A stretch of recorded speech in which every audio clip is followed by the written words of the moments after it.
Olá, companheiros, olá, meus amigos, estamos aqui de volta, mais um vídeo, e esse vídeo provavelmente vai ser compridão, vai ser grande. Por quê? Eu vou responder uma pergunta aqui que fizeram, que é o seguinte: você poderia fazer um vídeo contando um pouco sobre o seu background profissional? Não sei se você já falou isso antes, falou isso em algum outro vídeo, mas eu adoraria saber como você começou, como se profissionalizou, quanto tempo levou para sentir que estava preparado para viver de arte, né? Viver disso, etc. Essa foi a pergunta. Desculpa, de novo, esqueci quem foi que fez a pergunta, mas é uma boa pergunta. Deixa eu passar a moto. Então, essa é a pergunta. Como que eu entrei no ramo, né? Como é que foi meu processo de profissionalização? E aí, essa é uma pergunta bem grande. Ela envolve bastante coisa. Então, eu provavelmente vai ser um vídeo grandão. Ou vai ser um vídeo grandão ou eu vou dividir ele em algumas partes. Vamos ver como é que vai ficar no final. O tamanho todo a gente analisa. Mas é isso. É isso que a gente vai falar hoje. Vou continuar esse desenho aqui. Tá precisando de bastante ajuste ainda, mas acho que tá no caminho. Acho que está no caminho. E vamos lá. Eu não vou falar assim tudo que eu já fiz na vida, porque tem muita coisa que eu fiz que não tem relacionamento nenhum com arte. Tipo, eu trabalhei na locadora, né? Isso eu até falei no outro vídeo. Então eu vou tentar focar nesse vídeo sobre o que eu fiz, as coisas que eu fiz que tem a ver com arte, certo?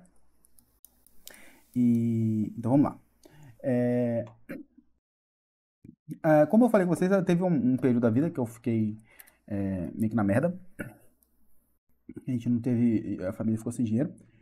E foi aí que eu comecei a tentar fazer alguma coisa. Fazer alguma coisa. Algum tipo de dinheiro com a minha arte. Porque antes disso, não tinha muita opção, assim. Não tem como dizer que tinha muitas opções de como ganhar dinheiro. Você tinha que. Quando se trata de arte, né? Principalmente, sei lá, uns 10, 20 anos atrás. Não tinham, tipo assim, principalmente, não, que eu desenho hoje, é arte erótica, então nem se falava muito, nem se falava nisso, não. Se hoje é meio desconhecido, imagina naquela época. E, e minha mãe sempre me falou, minha mãe, meu pai, eles sempre falaram assim, que é muito difícil viver de arte no Brasil, e é verdade. Não é uma coisa fácil. Viver de arte é difícil, viver de arte no Brasil, então, muito difícil. Então, eu nunca pensei em, tipo, não fiz uma faculdade de arte. Bem que eu nem fiz faculdade, mas eu não fiz curso de arte, nunca fiz nada que me levasse a,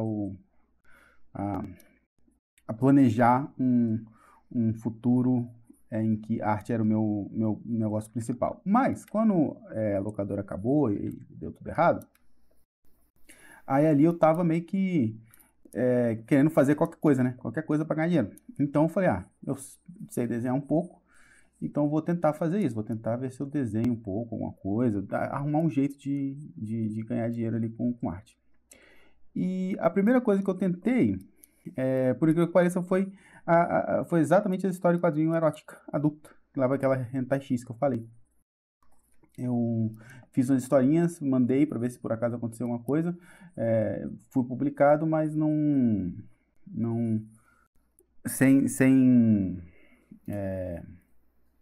nenhuma promessa de, de que seria um emprego, né? Seria remunerado. Mas eu falei, às vezes, né, se gostar, se a historinha vender bem, alguma coisa assim, às vezes rola alguma coisa. Não rolou.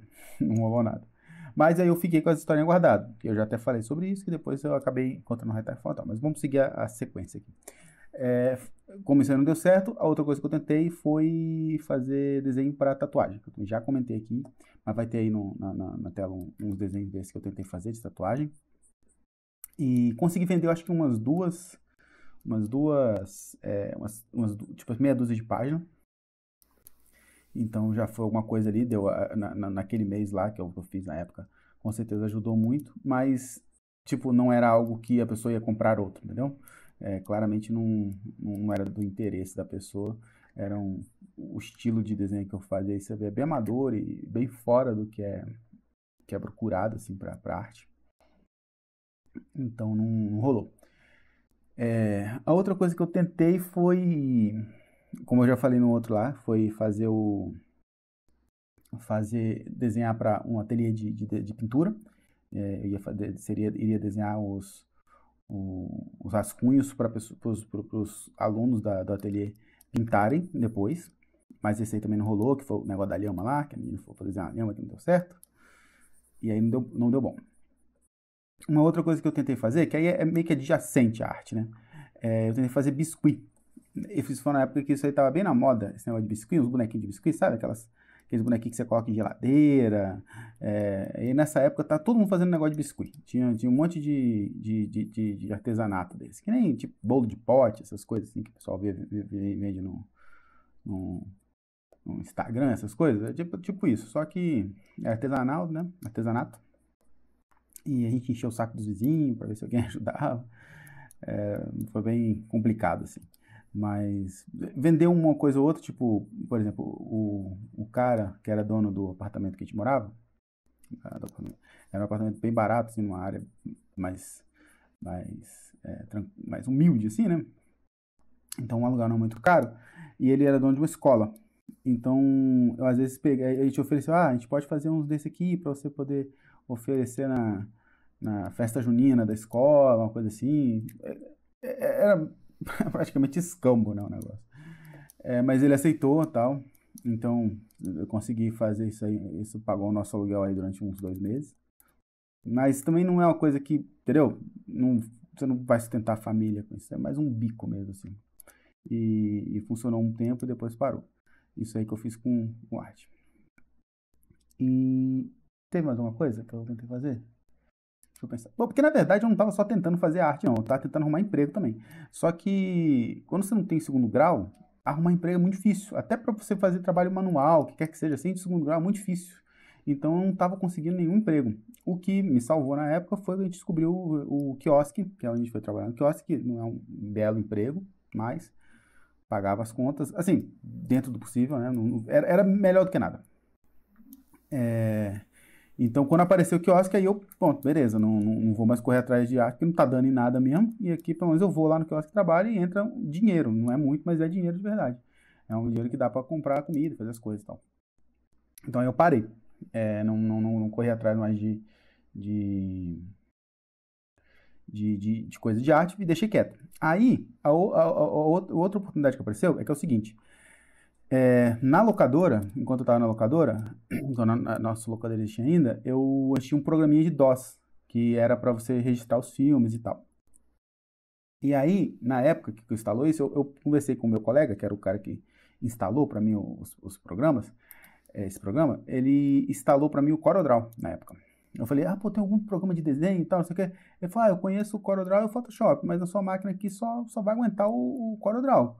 Aí eu falei, não, qualquer um que você instalar aí vai ser legal. Mas era mais, nessa época, era só por curiosidade mesmo, assim, eu não imaginava que eu tinha como trabalhar com isso, não. Eu só queria desenhar alguma coisa, assim, ver como é que é desenho digital, né? Na época era novidade isso pra mim, assim. Aí ele instalou o CorelDRAW e eu fiquei futucando nesse CorelDRAW durante um tempo, assim, um bom tempo, ficar só futucando pra ver qual é. E aí quando a locadora acabou, nesse lugar onde eu morava, tinha um polo industrial de confecção. E aí eu conheci um cara que meio que tinha alguns contatos dentro desse polo, que... como é que funciona? Esse polo era basicamente de camisa, bermuda, roupa masculina como um todo. E aí, nesse tipo de negócio, você tem um negócio que você compra com uns livros, com desenho para desenho vetorial, e que ele vem pronto. Você compra o livro e ele vem uma porrada de desenho pronto para esses daí. Aí você, sei lá, vem uns surfistas, uns coqueiros, e aí você pega e monta várias estampas para sua marca ali, ou para o seu negócio com esse negócio. Você compra esse livro e você tem direito a usar comercialmente. E aí esse cara quis fazer comigo um livro desse. Ele olhou meus desenhos de CorelDRAW. Infelizmente eu acho que eu não vou ter nada dessa época, mas eu vou colocar alguns exemplos aí de algo mais ou menos equivalente com o que dá para fazer. E a ideia era a gente fazer um livro desse nosso, em vez de tentar vender ali pro polo ali de confecção, um livro feito ali em volta e tal. Só que tinha alguns problemas. Eu não tinha computador em casa mais, quando acabou a locadora eu já não tinha mais computador em casa. A gente teve que vender. E então eu tinha que ir na casa desse sujeito para desenhar. Ele não era muito bom no CorelDRAW. Eu fiquei meio que encarregado de fazer os desenhos e ele ia fazer os contatos. Você entra com a, né, você entra com a bunda e entra com a pica. Aí foi e eu fui algumas vezes na casa dele para fazer, mas era um negócio muito demorado. A gente ia levar muito tempo para fazer alguma coisa e os meus desenhos, mais uma vez, igual da tatuagem, eu também não tinha muita noção de como é que funcionava essa parada de desenho para confecção. Então os desenhos que eu fazia não eram uma coisa muito apropriada, assim, não era, tinha muitas cores, não estava separadas as cores corretas, era tudo muito diferente do que deveria ser. Então acabou que não foi para frente isso também. E aí eu fiquei nesse quiosque trabalhando um tempão, não deu certo esse negócio do desenho aí, e eu fiquei lá trabalhando. Eu fiquei um tempão assim, eu acho que um ano mais ou menos. Eu sei que meu irmão ficou mais do que eu, porque depois que eu saí de lá, ele ainda quis ficar um tempo para garantir que o emprego estava seguro antes dele sair do quiosque, né? Mas aí eu fui no quiosque, fiquei no quiosque trabalhando, e meio que ficou quieta a questão de trabalhar com arte por um tempo. Só que aí que veio né, a minha sorte, de verdade. Foi que na época que eu tinha locadora, eu tinha um cara que trabalhava lá, que ele era desenhista também. E ele trabalhava exatamente nesse polo de confecção que eu tô falando. E ele era bem conhecido ele estava há muitos anos nesse ramo. E aí uma vez que ele foi lá, eu falei, que você trabalha com desenho, que maneiro, que legal. Pô, eu desenho também de vez em quando. Eu fui e mostrei alguns desenhos que eu tinha feito. Eu até vou botar alguns deles aqui. Desenhos bem amadores, assim. Na época ainda era bem amador. Eu desenhava só porque eu curtia mesmo. Mas aí eu mostrei pra ele alugou o filme dele lá, tal, e falou, bacana, tal, e foi isso, ficou nisso, esse contato que eu fiz com ele. Mas aí depois, enquanto eu tava no quiosque, esse cara me mandou uma mensagem um dia. E falou, Sabu, você ainda desenha, tal, você tá precisando de emprego, não sei o quê, como é que você tá aí? E eu, desesperado, né, eu falei, cara, o que você tiver aí. Aí ele falou assim, não, eu tenho uma empresa aqui que eu trabalho que tá precisando de um desenhista, um arte finalista. Eu falei, você sabe fazer isso? Eu falei, não tenho a menor ideia. Ele falou, você entende de Photoshop? Eu falei, entendo um pouco, já mexi com Photoshop sim. Aí ele foi e, beleza, me chamou para ir para essa empresa. E aí, quando eu fui lá, foi onde eu tive o meu primeiro trabalho com arte. Algum tipo de coisa de arte, entendeu? Antes de chegar nesse lugar, eu tentei os desenhos da Hentai X, que não deu certo. Tentei o negócio do ateliê, que não deu certo. E eu fui tentando todas as coisas. E esse aí foi o primeiro que algo aconteceu em relação à arte, que foi indicação desse cara aí, que, porra, mudou minha vida. Porque foi esse emprego aí que me sustentou daí pra frente e tal, e eu vou contar, ele desdobrou bem, ajudou muito o que eu faço hoje. E basicamente eu entrei nesse emprego que eu tinha, na verdade assim, ele me ajudou, tipo, eternamente grato a esse cara por ter me lembrado de mim, assim. Mas o cara, ele me chamou e ele ficou, sei lá, alguns dias, sei lá, umas 2 semanas, e meteu o pé. E me deixou lá trabalhando. Eu era para ser um ajudante dele e quando ele foi embora eu tive que pegar para fazer o que ele fazia lá. E eu meio que não tinha, assim, alguma ideia porque é o pouco que ele me mostrou lá. Porque basicamente o que eu entrei para fazer é o seguinte, ó. Vou até mostrar aqui na tela porque isso é interessante. Quando você faz uma estampa, vou mostrar aqui para você. Imagina que eu vou fazer uma estampa assim, ó. Né, abstrata, só para vocês terem uma ideia. Eu quero fazer uma estampa com esse desenho aqui na estampa, esse vermelho e esse azul aqui. Para que eu entrei lá para fazer? Para a pessoa poder fazer essa estampa, o cara precisa revelar esse desenho. Para revelar esse desenho, ele precisa imprimir esse desenho num plástico transparente. Que aí ele vai colocar em cima da tela, vai passar um produto lá, e aí vai colocar essa tela num negócio de luz, e esse desenho vai queimar nessa tela, e aí depois você pega, joga a tinta nessa tela, passa um rodo e a tinta atravessa e fica no negócio. Mas o meu trabalho era preparar esse desenho que chega para fazer esse processo todo. Então, para poder preparar esse desenho, o que eu tinha que fazer? Eu tinha que pegar um desenho do jeito que ele vinha em CorelDRAW e separar assim, ó. Eu tinha que colocar cada cor numa tela e cada cor dessa tinha que ser toda preta assim. Entendeu? E aí, o cara vai montar a tela usando esse formato, usando isso aqui, colocar isso aqui no filme, imprimir no filme, colocar tal. Só que aí, quando chegar lá, ele tinha que alinhar isso aqui, tá vendo? Então, para poder alinhar, o que tinha que fazer? As duas telas tinham que ter uma cruzetinha assim, ó. Aí eu tinha que revelar desse jeito, tá vendo? cada uma delas tinha uma cruzetinha para ele chegar lá na hora e alinhar com as cruzetinhas e pronto, encaixar a tela. E um monte de outras coisas técnicas, tipo, às vezes você tem que aumentar o contorno para poder ter a sangria que eles falam, que quando junta. Então tem várias coisas técnicas sobre esse processo, mas era basicamente isso aqui que eu fazia. Eu entrei para fazer isso. Assim, quando eu digo era o meu emprego, o primeiro emprego de arte, era no sentido de arte de eu estava lidando com imagem e eu tinha que preparar essa imagem para, digamos, a produção industrial. Mas não era artístico, não estava criando nada. Eu estava fazendo esse processo aqui. E aí foi isso que eu fiquei fazendo. Fiquei fazendo durante um ano, por aí, fazendo só isso.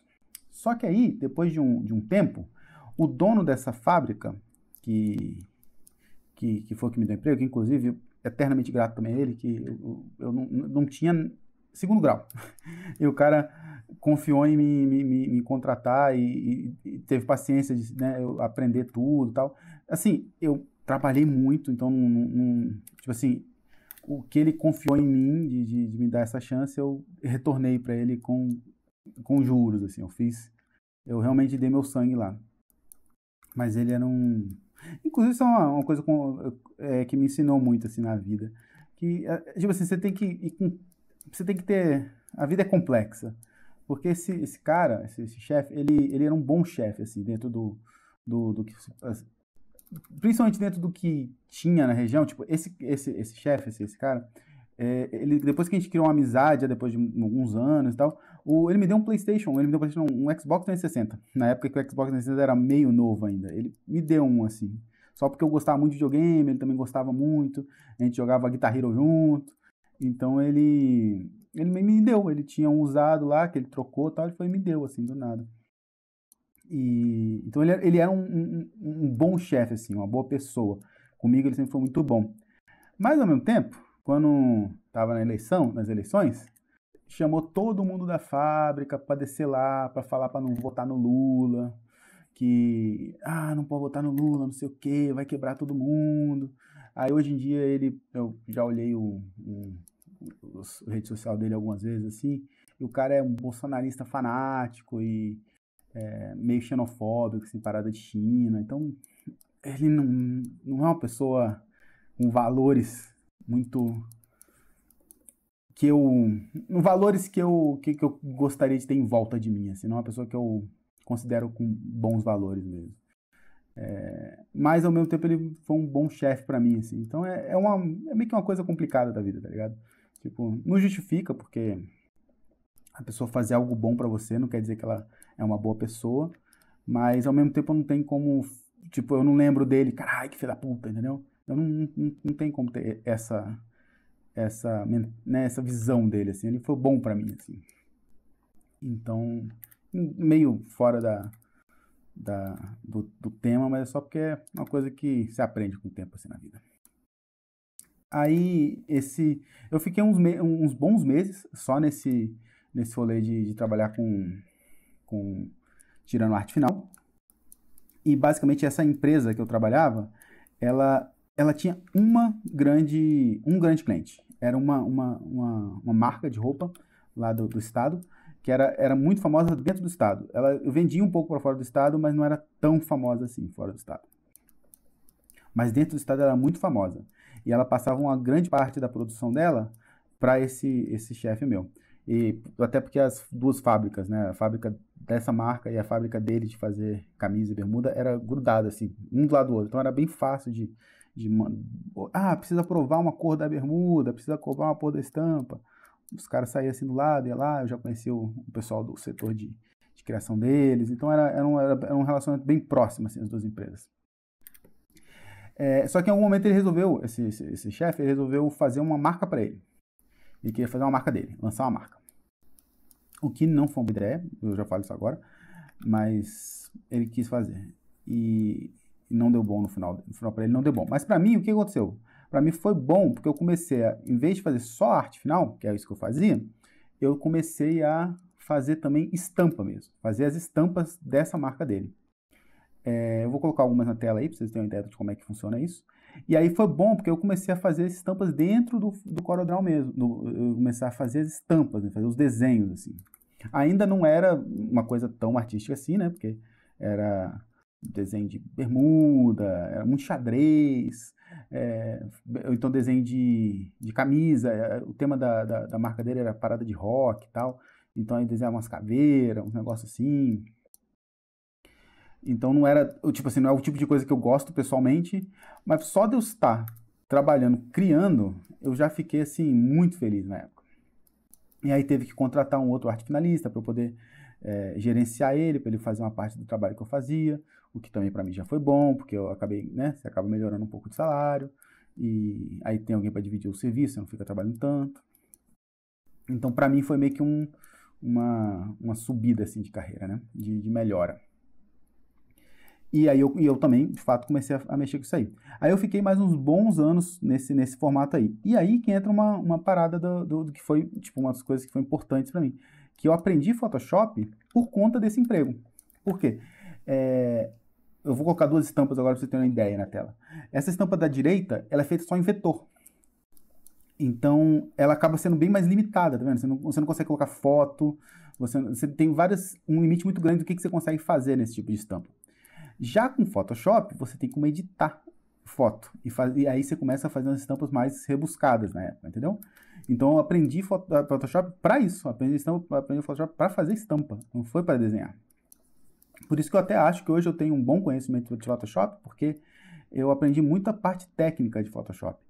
Todos os filtros, questão de mexer com os canais e tudo mais. Eu aprendi bem a parte bem técnica assim, do Photoshop. Eu aprendi sozinho, futucando. E aí, olhando, na época, como tinha internet lá no trabalho, eu tinha como procurar algumas coisas na internet e tal, tentando aprender, mas ainda não tinha muito recurso ainda nessa época, não. Mas já era melhor do que não ter nenhum, né? E também futucando pra caramba, perguntando para outras pessoas que trabalhavam no ramo, que também usavam Photoshop. E eu aprendi Photoshop para isso, foi muito bom. E hoje eu praticamente uso Photoshop todo santo dia da minha vida, então acabou que isso foi uma coisa muito boa, assim, desse emprego. Foi algo que eu tirei desse emprego muito importante. E esse chefe que eu tinha, ele era muito entusiasta de coisa, de tecnologia, uma parada assim. Então ele deixava eu instalar, por exemplo, eu aprendi a usar o 3D Max, aquele o programa de 3D. Ele deixou eu instalar no computador para poder tentar aprender a mexer. Ele achava legal essas paradas, negócio. Eu também gostava, né? Queria aprender a mexer, então foi o meu primeiro contato com 3D também nessa época. Eu não sei se eu vou encontrar alguma coisa aqui da época desse 3D, mas é umas coisas bem toscas mesmo, só umas espadas, umas coisas bem qualquer coisa assim. Tava só futucando, aprendendo mesmo. Mas foi divertido mexer com 3D nessa época. E aí depois de um tempo, tipo assim, eu comecei não fazer nada de desenho, né? Depois eu comecei a fazer essa estampa, e aí fiquei algum tempo nisso. Mas depois de um tempo eu comecei a mexer também na parte de produção dessa fábrica. E era tipo assim, ajudar a organizar a produção e qual desenho que vai entrar na produção depois de, sei lá, o que está atrasado. Eu meio que ajudava o cara que mexia na produção, porque eu conhecia bem como é que funcionava ali o processo. Então a gente trabalhava junto. E aí e aí você tinha tipo, essa bermuda aqui tem uma costura diferenciada, aí isso faz parte né, a parte artística da coisa, né, tipo uma costura diferente.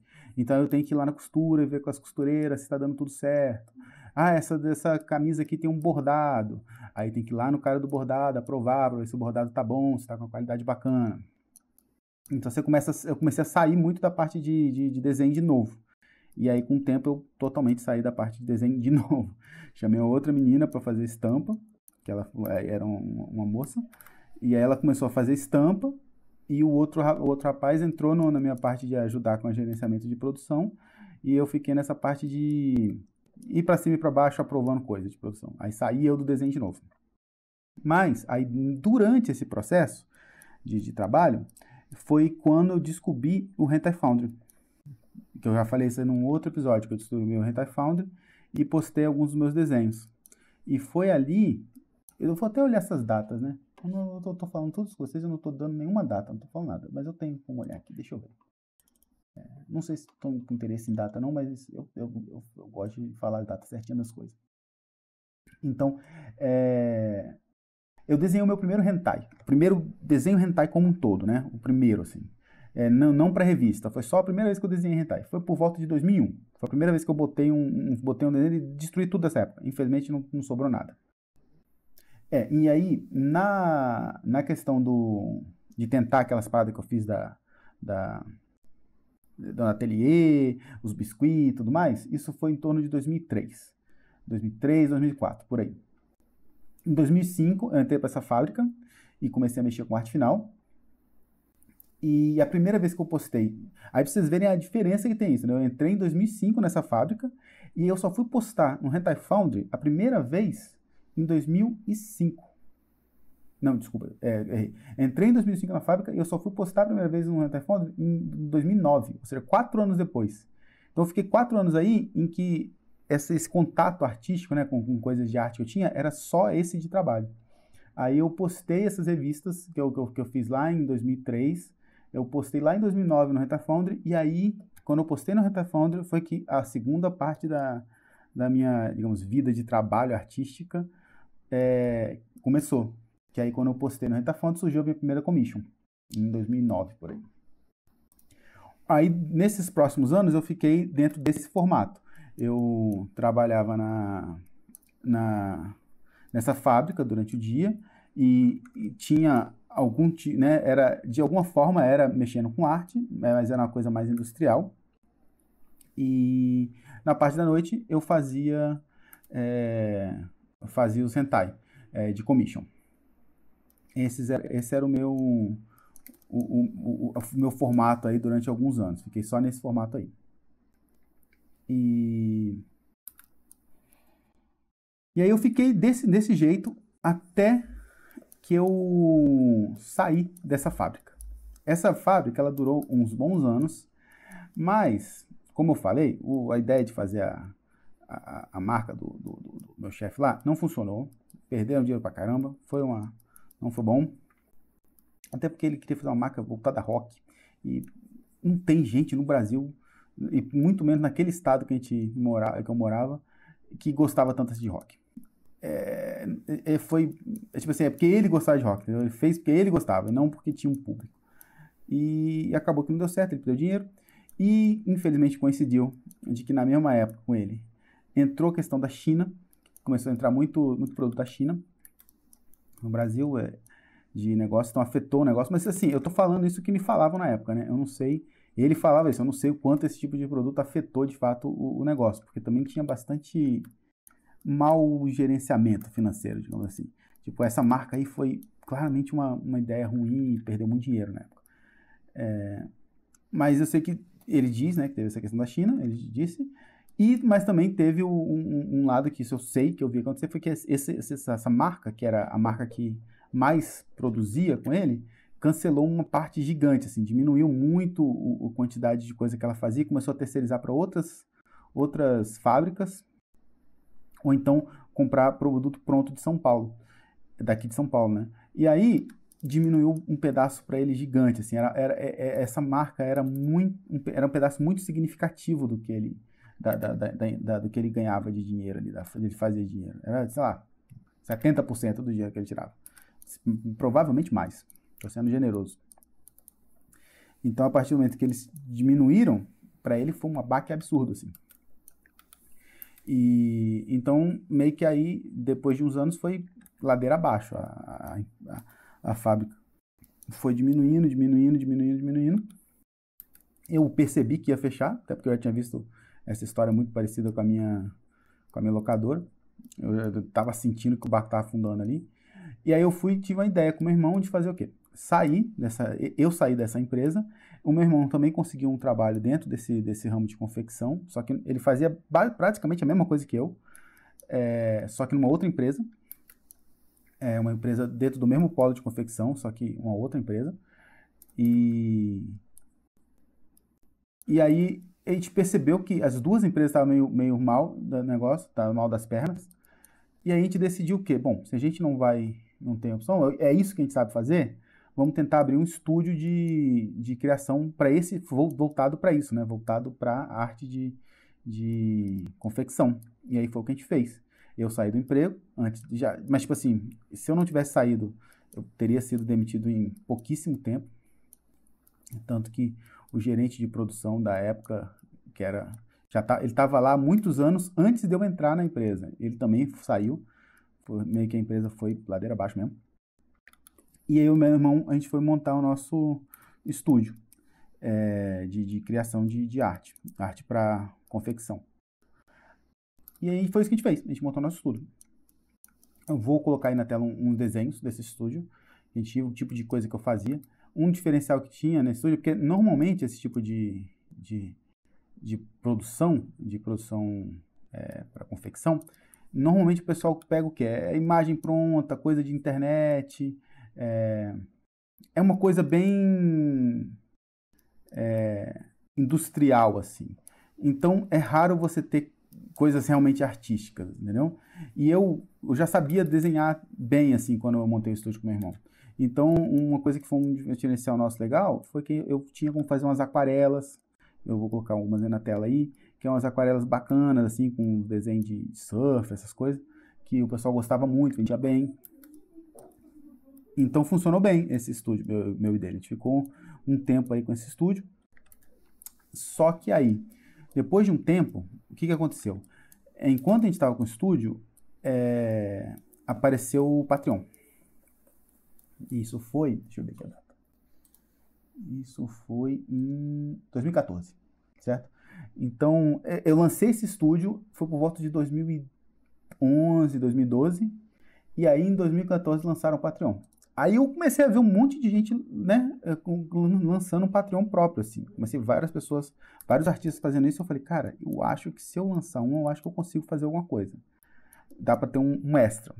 Aí eu conversei com meu irmão, falei assim, mano, deixa eu tirar umas 2 semanas pra eu fazer conteúdo, pra poder lançar um Patreon, e eu lanço esse Patreon e a gente vê o que acontece. A gente vê como é que tá. Dependendo, eu consigo dividir o meu tempo e a gente tem uma retirada a mais numa coisa diferente, que não seja só no mesmo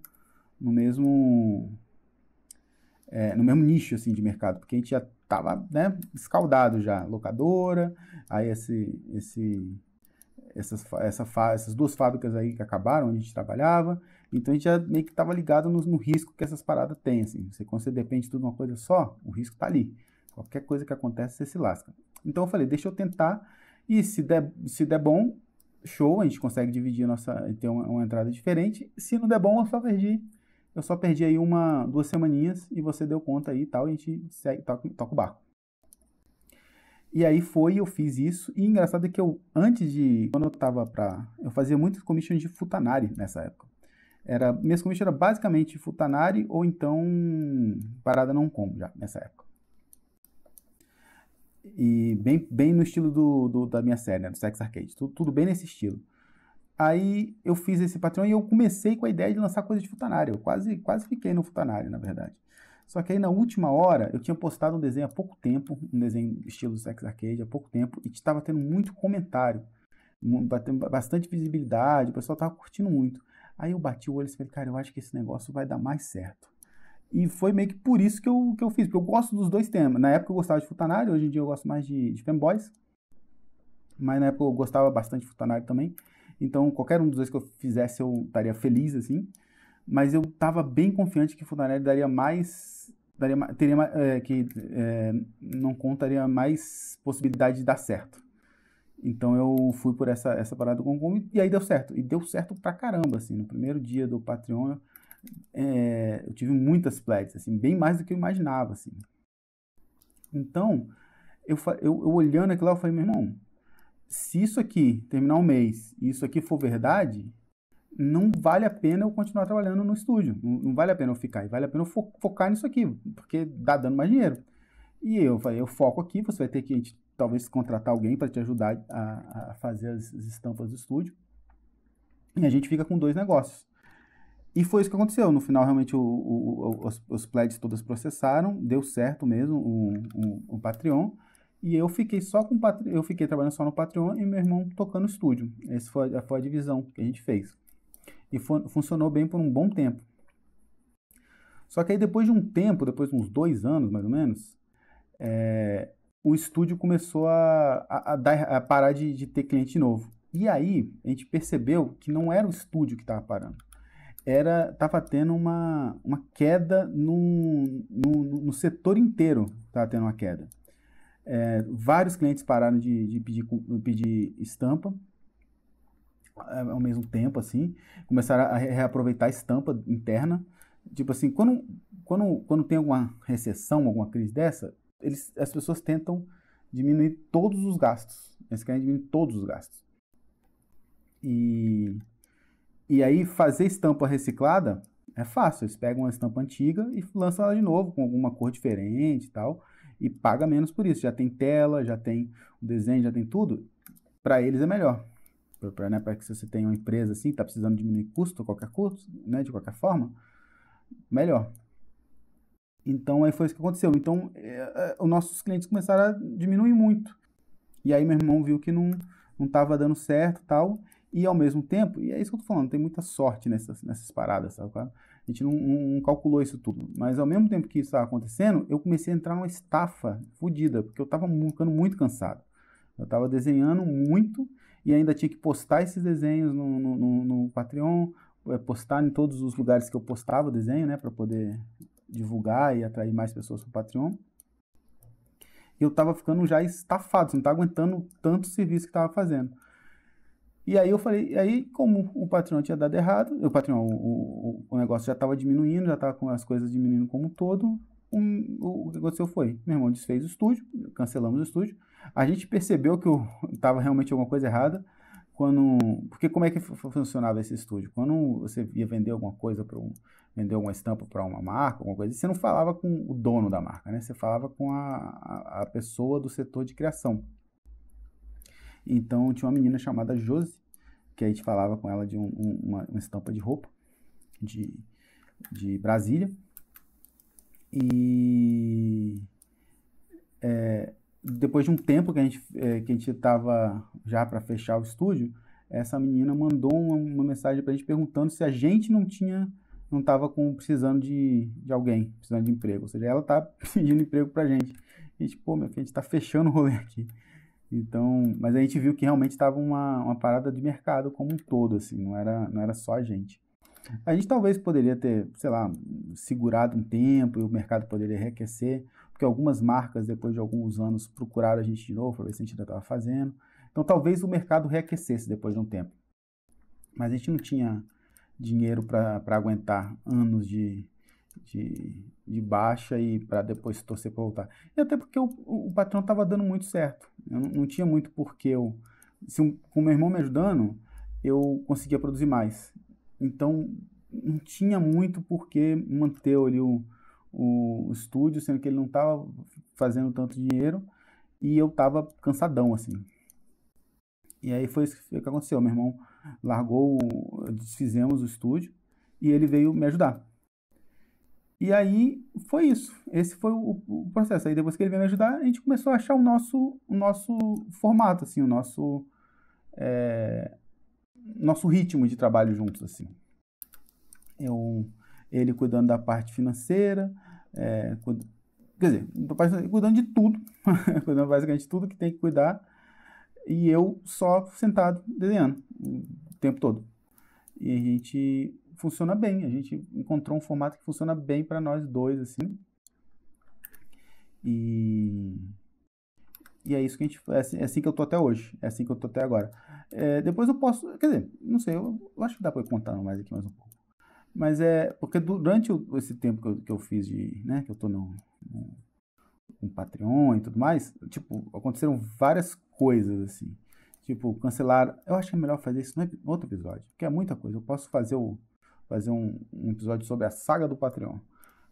Ou então a saga de estar trabalhando nesse ramo. Porque aconteceram muitas coisas, cancelaram meu Patreon, deletaram ele. Aí eu tive que fazer o Subscribestar. Tipo, depois eu tentei um período fazer comissões de novo. Então, tem várias coisas que acontecem nesse ramo que eu posso falar um pouco sobre elas num outro vídeo, se vocês quiserem. Mas assim, seria mais para contar mesmo para vocês, se vocês quiserem saber. Porque o que eu tinha que falar, assim, que eu considero que é útil, né, que tem informação útil, eu já falei naqueles outros vídeos que eu fiz anteriormente, que eu dei dicas de como monetizar as coisas e tal. Vocês têm como olhar aí no histórico aí do canal que vocês vão ver que eu já toquei já abordei esses assuntos aí. Então, tipo assim, em questão de informação útil, eu meio que já passei o que eu tinha para passar sobre essa questão de Patreon, de business, né? Do business dessa parte toda, eu já meio que falei assim, o que eu acho que tem como falar de útil mesmo. Mas se vocês quiserem, comenta aí que depois eu faço a história. Ah, se bem que tem a questão do vídeo do jogo também, que eu tentei fazer durante um tempo. Eu acho que tem. Acho que tem assunto suficiente para falar de algum assim, o processo que foi depois que eu comecei a trabalhar com desenhos eróticos profissionalmente. Tem algumas coisas que eu posso comentar assim. Então eu vou deixar isso para um outro vídeo. Esse aqui a gente vai terminar desse jeito. Esse foi meio que um overview assim das coisas que eu fiz. Dá para falar com mais profundidade sobre cada uma dessas coisas que eu comentei aí depois, se vocês quiserem. E é isso aí. Esse desenho aqui eu acho que ele tá bom, cara. Olhando assim agora, assim com ele flipadinho, parece que tá bacana. Eu tô satisfeito. Ainda tem muita coisa para ajustar, né? Ainda tem principalmente essa parte aqui, ó, tá vendo? Essa luz aqui, ó, na lateral, é isso aqui que vai vender esse desenho. Ou vai funcionar ou não vai, é esse formato ali. Se aquilo ali se eu não conseguir fazer aquela luz ali encaixar direito e funcionar, vai ser isso que vai esculhambar esse desenho aqui. Mas eu acho que até agora tá funcionando bem. Tá funcionando bem. Eu acho que tá próxima dela. A boca tá mais ou menos no mesmo tamanho. Eu acho que só os olhos que não estão muito convincentes, não. Eu acho que os olhos podem dar uma ajustada melhor. Não sei. E é isso, meus companheiros. Essa é a historinha de hoje. No próximo a gente vê o que a gente fala outras coisas. Tá bom? Dá like. Não esquece de dar like. Valeu, pessoal. A gente se fala.